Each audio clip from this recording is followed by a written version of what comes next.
I remember when my friend Michael texted me late 2018 skeptically. He wondered whether Ethereum could matter beyond crypto Twitter conversations eventually.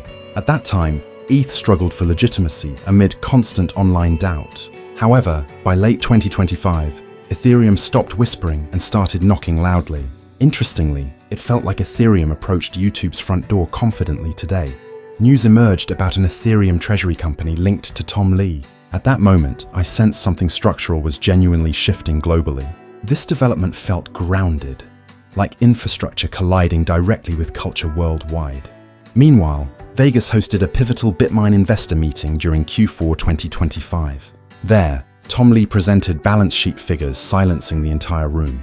Over $1 billion cash sat on the company's balance sheet. Additionally, staking yields accelerated faster than early projections had anticipated internally. Even more, a 5-year roadmap compressed dramatically into under 2. When Tom mentioned reaching 68% toward a 5 yield, that statement quietly signaled deep confidence across the attentive audience there. Consequently, discussions shifted beyond passive staking toward deliberate capital deployment strategies. Importantly, this marked Ethereum's maturation within serious financial decision-making circles. I realized crypto infrastructure now spoke fluently with mainstream cultural platforms. Therefore, Ethereum's evolution reflected intent, scale, and readiness for global influence. Ultimately, what began as whispers transformed into confident knocks shaping tomorrow. Then emerged a term investors fear while crypto natives understand: moonshots. Bitmine committed 5% balance sheet toward asymmetric bets, expanding Ethereum value. At 2025 valuations, this neared $700 million deployed deliberately. Importantly, these bets targeted tokenization layer 2 infrastructure DeFi primitives platforms.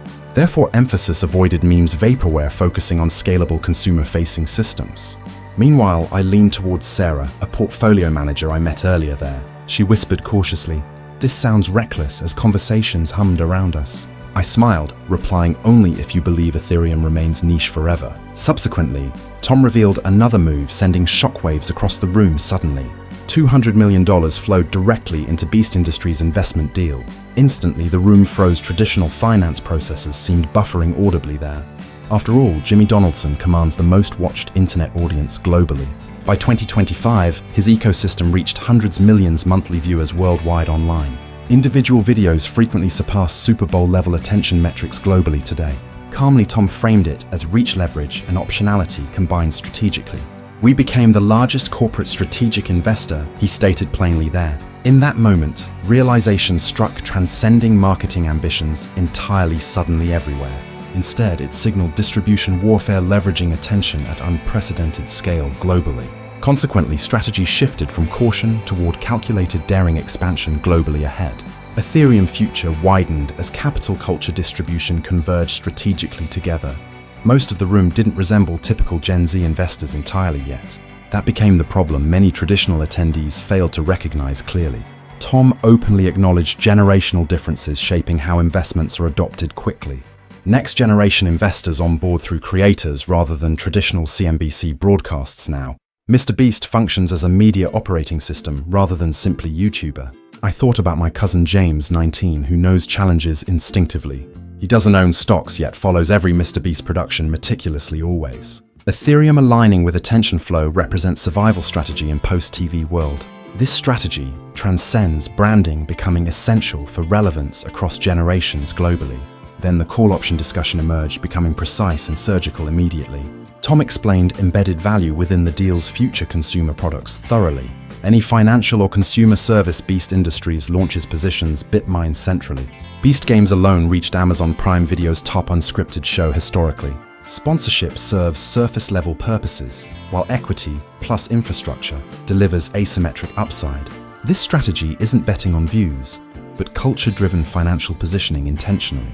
Instead, it bets on where finance intersects with culture next strategically. Consequently, attention and capital converge, forming unique opportunities rarely recognized by outsiders. Ultimately, understanding this requires seeing media, finance, and tech through new lens. Thus, Wall Street's hesitation reflects misunderstanding generational shifts and creative power fundamentally. Ethereum becomes central by bridging distribution, attention, and strategic financial infrastructure globally. Skeptics often claim this opportunity appears unique within crypto markets globally. Previously, GameSquare partnered with Tyler Ninja Blevins, proving creator-driven capital works. This collaboration demonstrated that creator-focused financial markets already function effectively worldwide today. Currently, we're witnessing a generational wealth transfer across Gen Z, Millennials, Alpha. These generations increasingly trust creators more than traditional financial institutions overall. Consequently, Ethereum becomes the financial layer supporting this massive cultural transition smoothly. When attention flows into trust and trust connects directly to financial rails, the strategy stops appearing wild while instead beginning to feel inevitable gradually. Meanwhile, someone asked aloud during the discussion, "Why choose Ethereum over Solana?" Tom answered calmly, explaining historical adoption metrics and network reliability very clearly. By 2025, roughly 70% of tokenized real-world assets utilized Ethereum. Ethereum consistently maintained 100% network uptime with zero halts globally. For institutions, reliability consistently outweighs speed when handling financial transactions securely. For creators, launching products at scale, downtime represents an existential operational risk. Ethereum remains not just the largest blockchain, but also most battle-tested fundamentally. That consideration matters critically when billions of eyeballs are involved worldwide continuously. Therefore, its infrastructure supports scaling projects safely while competitors face significant limitations. Overall, Ethereum's combination of adoption, rust, and reliability underpins creator-focused financial revolution. In conclusion, this positions Ethereum as the essential backbone for global financial innovation. Tom explained what could move across Ethereum: stablecoins, tokenized stocks, real estate. Even intellectual property and loyalty points could flow through these invisible rails. By 2024, stablecoin transaction volumes already rivaled Visa in certain corridors. Major firms such as BlackRock and Robinhood publicly confirmed tokenization roadmaps. Beast Industries filed trademarks covering online banking, debit cards, microlending, payments. This demonstrates clearly these developments already exist within regulatory and corporate frameworks globally.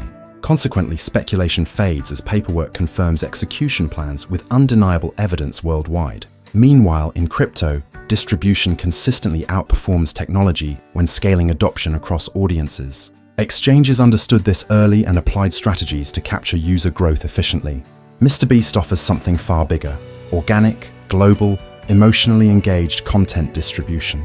His content regularly outperforms Disney, Netflix, and Amazon in raw watch time. I observed Tom emphasize repeatedly one word during our conversation: collaboration, clearly.